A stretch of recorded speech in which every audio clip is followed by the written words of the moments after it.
It's September 30th. In his newly adopted hometown of Capernaum, Jesus heals the paralyzed man that had been lowered through the roof of the home where he was teaching. The offer to forgive the man's sins was one of the clearest references to date of his deity, but a shock to the crowd that had assembled. A blasphemous act that would surely be reported to the Jewish leaders in Jerusalem. But it's his call to Matthew that is of note in today's reading. Tax collectors were despised by the Jews.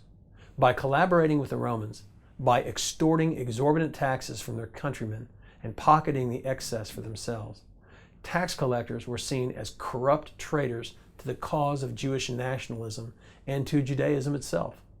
Thus, Jesus' insistence on having Matthew as part of the disciples' inner circle was both a source of internal stress among the rest of the disciples and a public relations nightmare.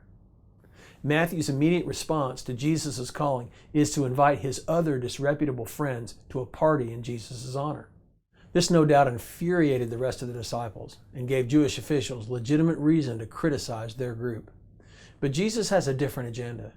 He not only uses the controversy, but he causes the controversy to demonstrate a foundational principle of his mission. Healthy people don't need a doctor. Sick people need a doctor. He said, "I have come to call those who know they are sinners." As Christ's ambassadors, we must never lose sight of God's desire to populate heaven. As his representatives, we're called to offer his love to people whose values, habits, and lifestyles do not honor God.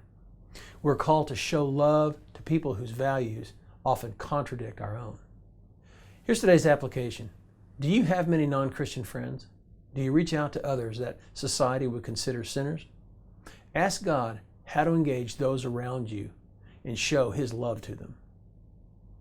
Now here's today's prayer.